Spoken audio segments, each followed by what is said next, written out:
আসসালামু আলাইকুম ফ্রেন্ডস, কেমন আছেন সবাই? আশা করি সকলে খুব ভালো আছেন। আমি শবনমস কিচেন ফর ইউতে আপনাদের সকলকে স্বাগত জানাই। আজ আমি একটি দুর্দান্ত স্বাদের রসমালাইয়ের রেসিপি নিয়ে হাজির হয়ে গেছি। কোনো রকম কোনো ছানা না ইউজ করে একদম ইউনিক পদ্ধতিতে আজ আমি আপনাদের সাথে শেয়ার করে দেখাবো।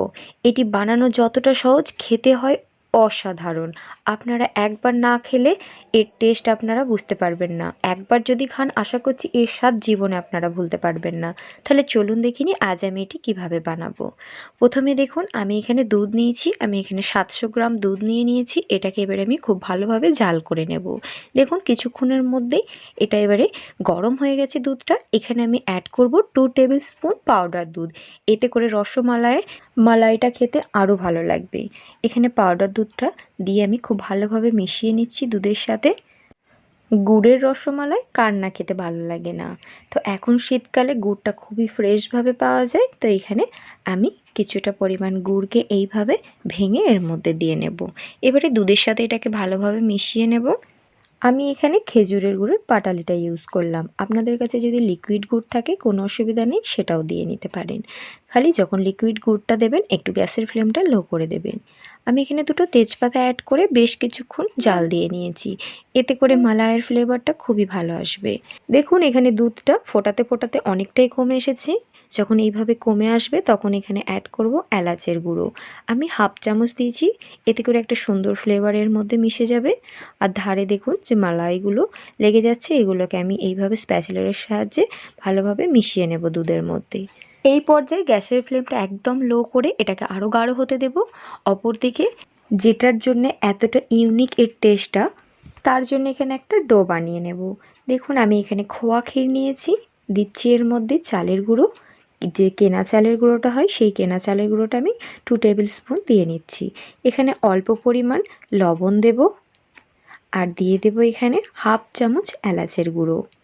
এতে করে একটা সুন্দর ফ্লেভার এর মধ্যে চলে আসবে আর খেতে অসাধারণ লাগবে।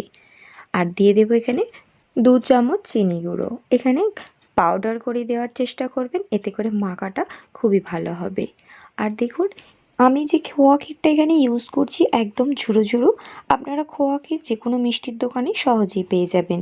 এখানে দুধের সাথে গুড়টা যখন দিয়ে আমি ফোটাচ্ছিলাম তখনই একটু তুলে নিয়েছিলাম বাটির মধ্যে।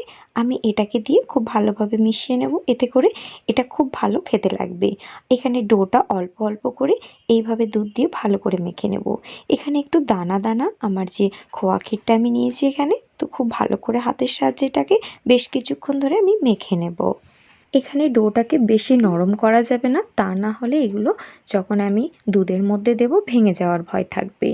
দেখুন একদম স্মুথ আমি একটা ডো বানিয়ে নিয়েছি। এবারে আমি এখান থেকে ছোট ছোট লেচির মতো কেটে নেব। দেখুন আপনারা এখানে গোল গোলও শেপ দিতে পারেন। তো আমি যেমন শেপ দিচ্ছি একটা স্কোয়ার মতো, এতে করে দেখতেও যেমন ভালো লাগে, খেতেও অসাধারণ লাগে। আর এগুলো যখন মুখের মধ্যে নেবেন একদম মুখের মধ্যে মিশে যাবে।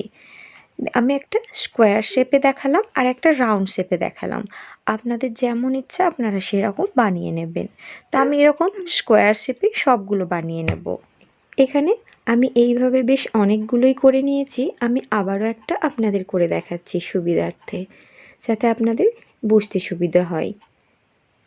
আমি প্রথমটার থেকে এগুলো আরও একটু ছোট ছোট করে নিয়েছি। দেখুন আমি এখানে সবগুলো যতটা আমার ডো ছিল তার থেকে এতগুলো বেরিয়েছে। দেখুন বন্ধুরা এগুলো দেখতে কতটা আকর্ষণীয় লাগছে। দেখুন এখানে দুধটা অনেকটাই গাঢ় হয়ে এসেছে। এবারে আমি এর মধ্যে একে একে সবগুলো দিয়ে নেব। ছানা ছাড়া যে এত সুন্দর একটা রসমালাই এইভাবে বানানো যায়, আপনারা একবার বাড়িতে বানিয়ে দেখুন। আশা করছি বাড়ির সকলে খুবই পছন্দ করবে। তো আমি এগুলো যখন দেবো গ্যাসের ফ্লেমটা একটু লো করে রেখেছি। এখানে সবগুলো যখন দিয়ে নেওয়া হয়ে যাবে একটু ভালোভাবে মিশিয়ে নেব। এবারে এগুলোকে দুধের মধ্যে দিয়ে ভালোভাবে কিছুক্ষণ কুক করে নেব। একটু স্প্যাচুলারের সাহায্যে আলতো আলতোভাবে দুধের মধ্যে মিশিয়ে নেব। এখানে আমি অ্যাড করব 2 চামচ আলমন্ড পাউডার। এখানে আমি আলমন্ড বাদামটাকে একটু গুঁড়িয়ে নিয়েছি। গোটা গোটা দিলে অনেক সময় মুখে লাগে, তার জন্য এইভাবে গুঁড়িয়ে নিয়েছি। এতে করে এর স্বাদটা দুর্দান্ত আসবে। আপনারা এইভাবে দিয়ে দেখবেন, খেতে অসাধারণ লাগবে। এটাকে একটু ভালো করে জাল দিয়ে নেব। তো তার মধ্যে জাল দিতে দিতে আমি এখানে যে তেজপাতা দুটো দিয়েছি এগুলোকে আমি তুলে নেব। যতটা ফ্লেভার এর মধ্যে এসে গেছে এগুলোকে আমি তুলে নিলাম। এবার এটাকে খুব ভালোভাবে কিছুক্ষণ বলতে 5 মিনিট জাল করে নেব। দেখবেন 5 মিনিটের মধ্যে আমাদের যে খোয়া ক্ষীর আর চালের গুঁড়ো দিয়ে যে ডোটা বানিয়েছি সবগুলোই দেখবেন ওপরের দিকে উঠে যাবে। দেখুন কেমন ভেসে উঠেছে। যখন এগুলো দিয়েছিলাম তখন দুধের নিচেই ছিল, এখন ওপরের দিকে ভেসে উঠেছে। এখানে একদম এটা খুব ভালোভাবে পারফেক্ট কুক হয়ে গেছে। এখানে মিষ্টির পরিমাণটা আপনাদের টেস্ট অনুযায়ী দেবেন। তার জন্য এখানে গুড়টা আমি কতটা দিয়েছি বললাম না। তো এখানে এইভাবে ফোটাতে ফোটাতে দেখবেন দুধটাও অনেকটাই গাঢ় হয়ে যাবে। তো সেই পর্যায়ে আমি গ্যাসের ফ্লেমটা অফ করে দেব। আশা করছি আপনারা দেখে বুঝতে পারছেন এটা কতটা গাঢ় হয়েছে। এটা ঠান্ডা হলে আরও একটু গাঢ় হয়ে যাবে। দেখুন বন্ধুরা, এটা অনেকটা সেট হয়ে গেছে। আমি আপনাদের দেখাচ্ছি এটা কতটা গাঢ় হয়েছে। আশা করছি আপনারা বুঝতে পারছেন। এটা যতটা লোভনীয় হয়েছে খেতে ততটাই অসাধারণ হয়েছে। আশা করছি আজকের আমার রেসিপি আপনাদের খুবই পছন্দ হবে। বাড়িতে এইভাবে একবার ট্রাই করুন, বারবার এইভাবে আপনারা রসমালাই খেতে চাইবেন। কোনো রকম কোনো ছানার ঝামেলা ছাড়াই কতটা সহজেই রসমালাইটা রেডি হয়ে গেল। এই রসমালাই খুব কম সময়ের মধ্যে আপনারা বানিয়ে নিতে পারবেন। আর এগুলো যখন মুখের মধ্যে নেবেন একদম মুখের মধ্যে মিশে যাবে। বাড়িতে কোনো মেহমান এলে তাদেরকে এটা ডেজার্ট হিসাবে আপনারা সহজেই পরিবেশন করতে পারবেন। আপনারা এইভাবে বানিয়ে দেখুন, আমি 100% শিওর কথা দিচ্ছি আপনাদের অসাধারণ লাগবে। যদি ভালো লেগে থাকে অবশ্যই একটা লাইক শেয়ার কমেন্ট করে দেবেন। আজকের মতো আসি বন্ধুরা, নেক্সট কিছু মজাদার ভিডিও নিয়ে আবারও হাজির হয়ে যাব ইনশাআল্লাহ। আল্লাহ হাফিজ।